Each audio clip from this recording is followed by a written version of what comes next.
E para falar sobre a inflação no país, nós vamos conversar ao vivo aqui na CNN com o professor de Economia da Fundação Getúlio Vargas, Mauro Rochlin. Como vai, professor? Bom dia, obrigado por atender a CNN. Bom dia, é um prazer estar aqui com vocês. Essa desaceleração, de algum modo, indica uma recuperação econômica ou é cedo para falar disso, professor? Olha, normalmente aceleração inflacionária indica maior atividade econômica. Quando a gente normalmente assiste uma queda da inflação, ela está associada a uma retração da atividade econômica. Mas, especificamente, o que a gente está vendo é uma queda da inflação muito localizada, muito em cima de dois grupos. Um é habitação, por conta de redução no preço da energia, o outro é transporte, por conta de redução no preço dos combustíveis, e isso, claro, por conta da PEC dos combustíveis, que reduziu o ICMS desses dois grupos. Então, a gente ainda tem uma queda de inflação muito baseada, muito concentrada em apenas dois grupos, enquanto que os demais grupos ainda mostram uma certa resiliência, ainda mostram um avanço que não é pequeno. Então, todo cuidado é pouco. Professor, Tainá Farfan falando agora com o senhor. Obrigada pela sua entrevista nesse domingo de manhã aqui na CNN. Diante dessas medidas, o senhor comentou da gasolina, PEC dos benefícios, qual que é a expectativa para a inflação nos próximos meses?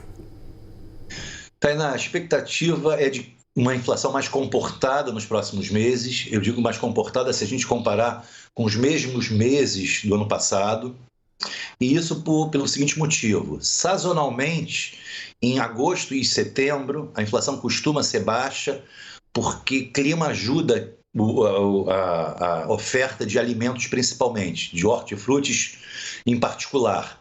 Eu digo isso porque estamos num período em que as secas não são pronunciadas, a gente não tem problemas com relação à seca, também não tem problemas com relação a inundações, a enchentes, a chuvas muito que castiguem muito as colheitas. Então, sazonalmente, a gente assiste o mês de agosto e o mês de setembro registrarem números melhores. Isso também deve acontecer esse ano, a despeito do número ruim do grupo alimentação em julho.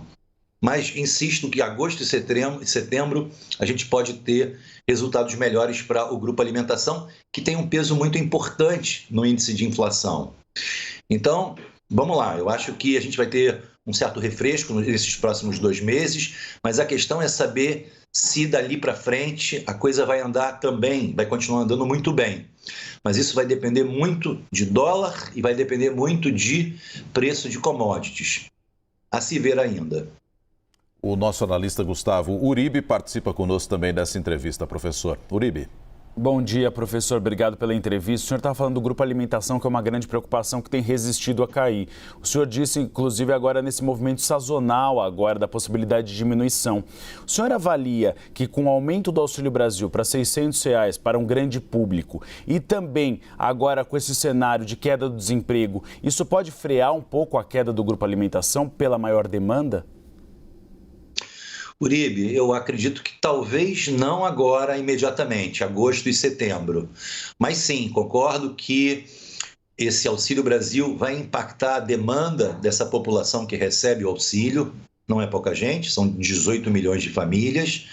Eu acho que isso vai ter um impacto que a gente tem que considerar como relevante para pensar a inflação para o final do ano. Então, o que você está chamando a atenção, acho que de fato é muito importante. Tem peso, impacta a demanda e, impactando a demanda, pode impactar preços. Ano passado, né, professor, a gente teve a inflação fechando o ano em 10,06%, que ficou bem acima, né, do teto da meta, que era 5,25%. A gente segue tendo um cenário inflacionário também muito ruim pelo mundo como um todo.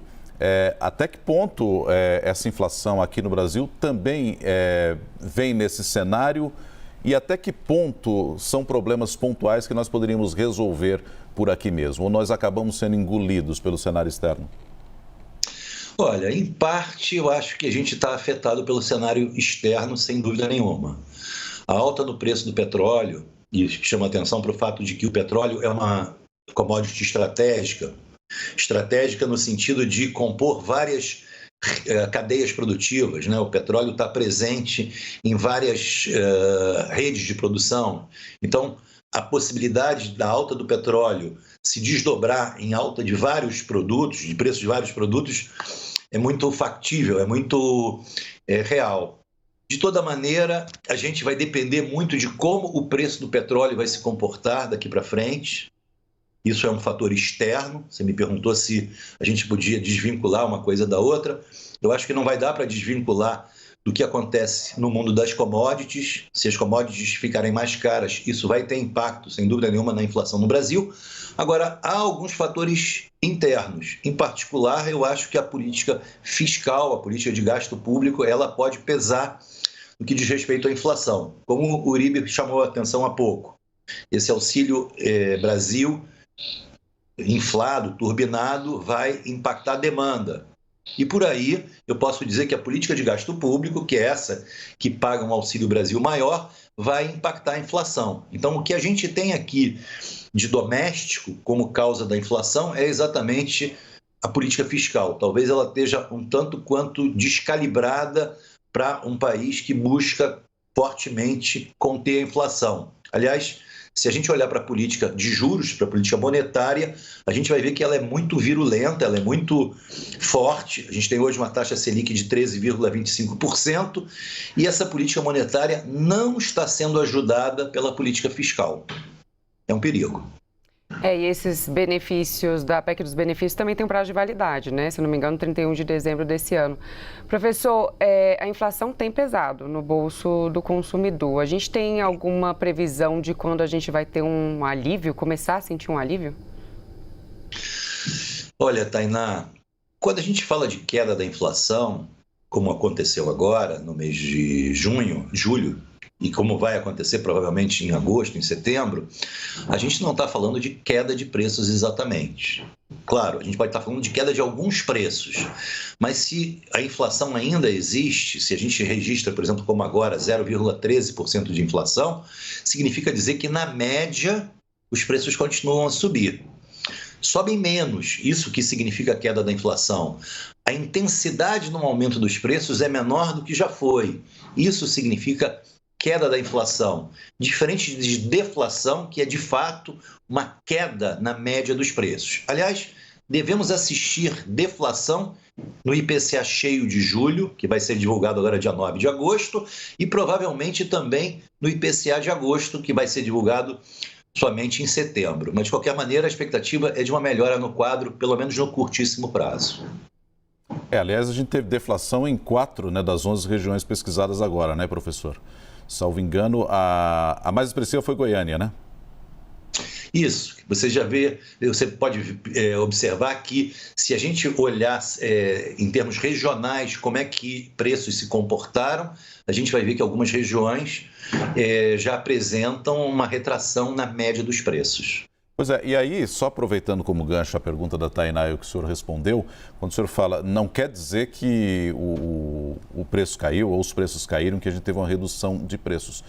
A gente só vai ter uma melhora desse poder de compra do trabalhador se a gente tiver um reajuste salarial mais interessante para ele, ou uma progressão maior do emprego, do trabalho, para que esse peso inflacionário não seja tão grande assim no bolso dele, né, professor? Porque, como o senhor disse, os preços continuam subindo, talvez numa velocidade menor apenas. Isso, eu acho que se a gente só vai ver ganho real de renda, como você falou, se houver melhora no emprego, como está acontecendo. A melhora ainda se dá muito em cima do mercado informal, mas, de qualquer maneira, à medida que o emprego avançar, a gente vai começar a ver a renda reagir. A renda vem caindo nos últimos 2 anos. A pandemia derrubou a renda média. Na hora que derrubou o emprego, isso aconteceu fortemente no início da pandemia, derrubou-se também a renda do trabalhador. E essa renda vem vagarosamente se recuperando nos últimos trimestres e ela pode, de fato, essa melhora de renda, produto do emprego, que pode fazer frente a essa inflação maior. E como a gente está falando de capacidade de compra, de adquirir, essa PEC dos benefícios, a gente estava comentando agora há pouco que ela tem um prazo de validade, né, até 31 de dezembro. O que a gente pode prever? Ela impacta com certeza nesse cenário. O que a gente pode prever para o ano que vem? Bom, em primeiro lugar, Tainá, a gente já ouve falar, tanto por parte do governo como por parte de outros candidatos, que essa PEC poderia ser estendida, ou seja, o auxílio emergencial o Auxílio Brasil, desculpa, de R$600 poderia ser mantido mesmo após as eleições. Isso é uma coisa ainda a se verificar. Mas o estrago em termos de inflação pode estar feito esse ano, né? A gente pode ter, principalmente a partir de outubro, novembro, números piores da inflação. Eu digo isso porque todo o alívio dado pela PEC dos combustíveis e da energia vai ter já gerado seus efeitos.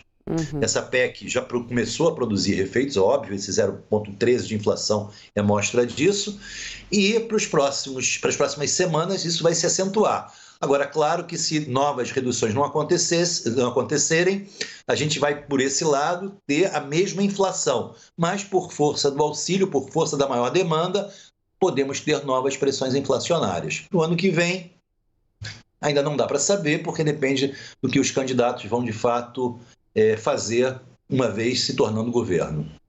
A ver, né, professor? A gente conversou agora com Mauro Rochlin, professor de Economia da Fundação Getúlio Vargas. Professor, muito obrigada pela sua participação e disponibilidade aqui na CNN. Um prazer estar com vocês. Bom dia a todos. Bom dia.